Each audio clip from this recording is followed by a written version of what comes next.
بسم الله الرحمن الرحيم الحمد لله رب العالمين الرحمن الرحيم مالك يوم الدين إياك نعبد وإياك نستعين اللهم صل على سيدنا محمد الحبيب الشفيع الرؤوف الرحيم الذي أخبر عن ربي الكريم إن الله تعالى في كل نفس 100,000 فرج قريب. láyé ọkàn kí là ń pè bẹ́ẹ̀ láfóònù tí ra jẹ́ pé alukọ̀nà tí ń jẹ́ kọ̀nà àjù òun ni. hiya ridha bima qasama Allahu walau kana qalila. ó ní alukọ̀nà ìyá yọ ọkàn yìí. ridha òun ni kéèyàn yọ́nú sí. bima qasama Allahu walau kana qalila. kéèyàn yọ́nú sí ìpín Ọlọ́run nínú ayé tiẹ̀ law kana qalila. ìbá jẹ́ pé tọ́lọ́ wọn bá ṣe fún yẹn kò pọ̀ kò fẹ̀ tó tàwọn kan àmọ́ kéré bó ti wá kéré tó nì ó mọ̀ ní mímọ̀ pé ibi tóun ní tòun kéré bí yẹn tàwọn kan wà tó tún kéré ju tòun lọ. yóò wá ní tẹ́lẹ̀ ọ̀gbọ́n ó ní. Adamu tatallu'a ila ma fi aydil akharin. òun ni kéèyàn máa lọ máa nájú wo n tí ń bẹ lọ́wọ́ àwọn tó kù kó máa wá wò níwò wípé tí lágbájá ló pọ̀ tó yìí ìbá sì dédé ni. Ádámù tatọ́lọ̀ ila ma fi aydil akharin. ila ma fi aydil akharin kéèyàn gbójú kúrò níbi máa lọ garùn wo ń tọ́lọ́ wọn bá ṣe fọ́nà tó kù ẹnìjọ́ pọ̀ nílé kéwú ẹnìjọ́ pọ̀ lẹ́nu iṣẹ́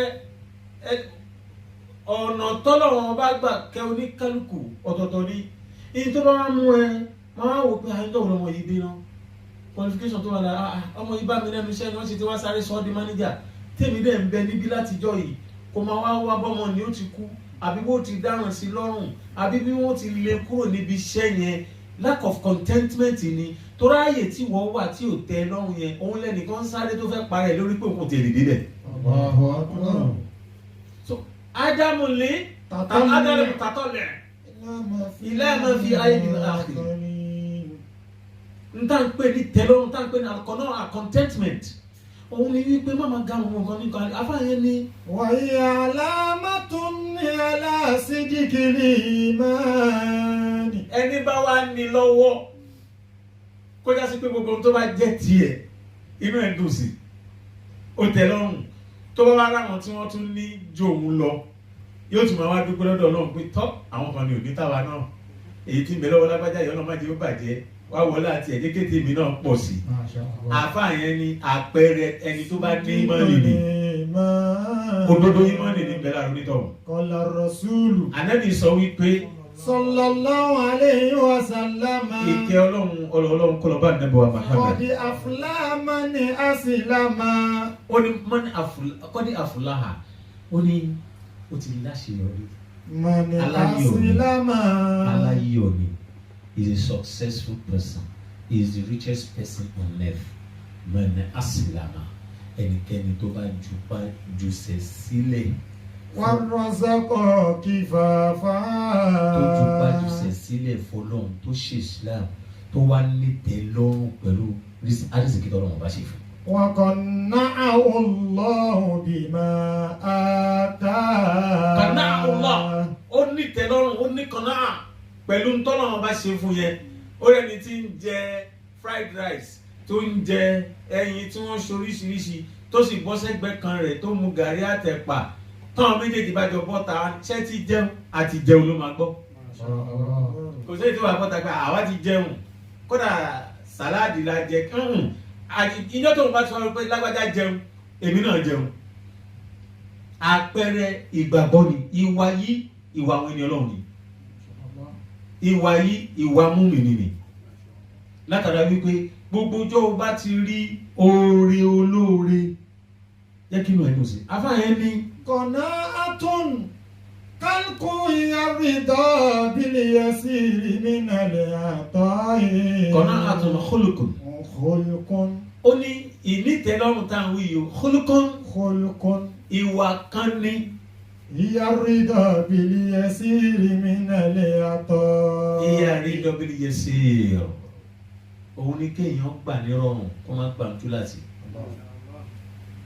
torí bọ́lọ̀ bá ṣe nìkan lóore tó rí yẹn ò bá dùn mẹ́nu tó wá sáré ó gbọ́dọ̀ gbọ́ lágbájá ìgbọ̀n ṣòro ló tọ́ sí yóò sì wá jó ìjọ olóde sáà ní wa náà gbà olóde yóò sì wá jẹ́ lágbájá tó bá sáré títí tó bá lọ kànté nínú yọ̀ nítorí òfẹ́ gbà yẹn wàá wá gbà tú láti torí ìbínú tí ẹ̀yin ò ní dáṣe ọlọ́run dúró.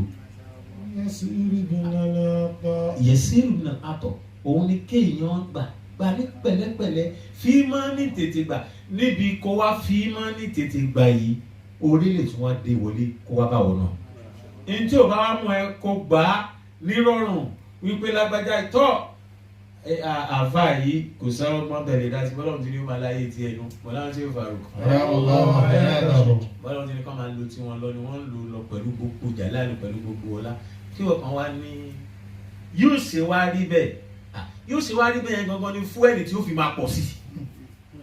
Masha Allah. bẹ́ẹ̀ ni fúẹ́lì tí ó fi máa pọ̀ sí nìyẹn so ìtànpé ni kọ̀nà khulqun ìwà kan ní rídọ̀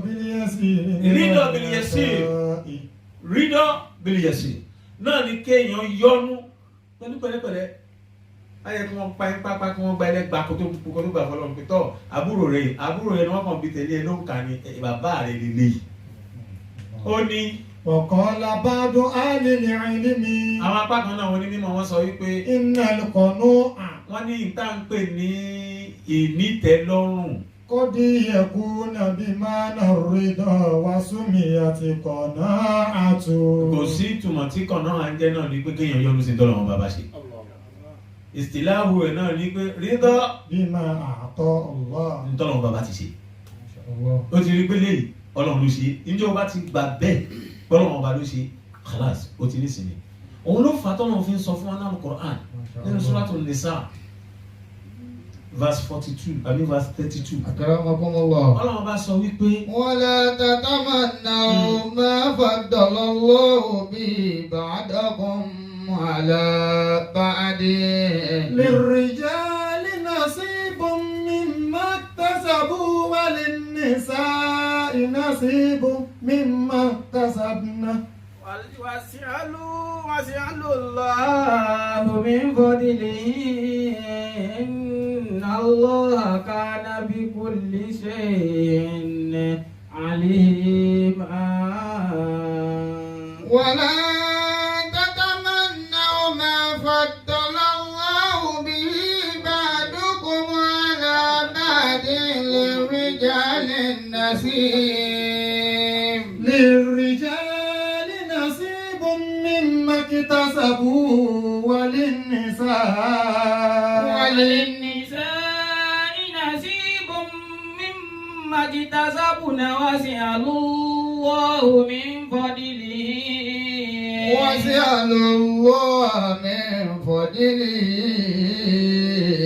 إن الله كان بكل شيء عليما ولا تتمنوا ما فضل الله به بعضكم على بعض. Ó ní la tatamannaw má máa lérò wípé ما فضل الله به بعضكم على بعض. Má máa lérò wípé ntọ́lọ́run bá ṣe fún oníkálukú yín kó máa lérò pé ó jẹ́ kí tẹlòmíì jẹ́ tiẹ̀. للرجال نصيب مما اكتسبوا. Ọlọ́run mo mọ̀ bí ṣe ń pín nǹkan mi للرجال نصيب مما اكتسبوا. Ìpín ọkùnrin tọkùnrin ni ọkùnrin níbẹ̀ yẹn ń sin gbogbo àwọn tọ́lọ́run bá ní kí wọ́n ga nínú àwọn èèyàn tọ́lọ́run bá máa dá lọ́lá bó ti dá wọn lọ́lá làwọn mú nasibun Ọlọ́run bá ló ṣe ó ní wálé nisa'i nasibun mimma iktasabna. Bẹ́ẹ̀ náà làwọn obìnrin ìpín tóbìnrin ó máa jẹ́ tóbìnrin bọ́lọ́run bá ṣe dọ́kùnrin ó yàtọ̀ sí tọkùnrin ó yàtọ̀ sí tóbìnrin bọ́lọ́run bá ṣe tóbìnrin nature wa ó yàtọ̀ síra wọn kó wá máa wo ẹnìkan tí ń hùwà bí obìnrin kó máa ń sọ ṣé ṣòro ẹ̀ lọ́rùn ni pé ọkùnrin ni wọ́n kó máa wò pé èmi ló sì rí ibi lágbáyà ṣe bí kórè tèmi ló jóbi rẹ̀. Alukurani ni àwọn tí wọ́n tún wá ní sáwù níbẹ̀ yẹn tún lè wáyé pé àwọn tí wọ́n tún wá wíìkì tí mi ò dá lọ́lá tó àwọn kan nù yín ìpín tí wọ́n náà mọ fún wọn ni. wasi'alullaha min fadlihi. èyí tó fi máa wá bínú tó máa tàmá náà èyí tó fi máa wá bínú oore olóore tó máa wá jẹ́ kó oore olóore wá sọ ẹ́ dẹ́lẹ́ṣẹ̀ níwájú Ọlọ́run ní. wasi'alullaha min fadlihi. Ọlọ́run ṣe wá bá mi kó bèrè tiẹ̀ lọ́wọ́ mi gbogbo nǹkan ló wà lọ́wọ́ ẹ. Masha Allah.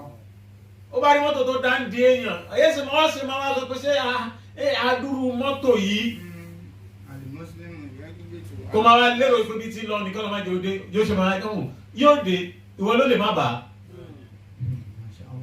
wasi'alullaha min fadlihi. èyí tó fi jẹ́ kó rí olóore sọ ẹ́ dẹ́lẹ́ṣẹ̀ níwájú Ọlọ́run tó bá ti róore olóore dúpẹ́ fún tó bá ti róore olóore dúpẹ́ fọ́lọ́run bẹ́ẹ̀ lọ́hùn fẹ́ tó lóore pé kọ́lọ́ má jẹ́ ó bàjẹ́ mọ́ lọ́wọ́ látara tiẹ̀ wá sọ pé ìwọ Ọlọ́hun ṣe tèmi náà fún mi. Inna Allaha kana bi kulli shay'in alima. Ọlọ́run tó ní káàkiri yìí ṣe ni mọ̀ kínní ni wàá rí kárí oore olóore kóore olóore sọ wá dolóríire ń bẹ nínú àwọn ìmùmìnì.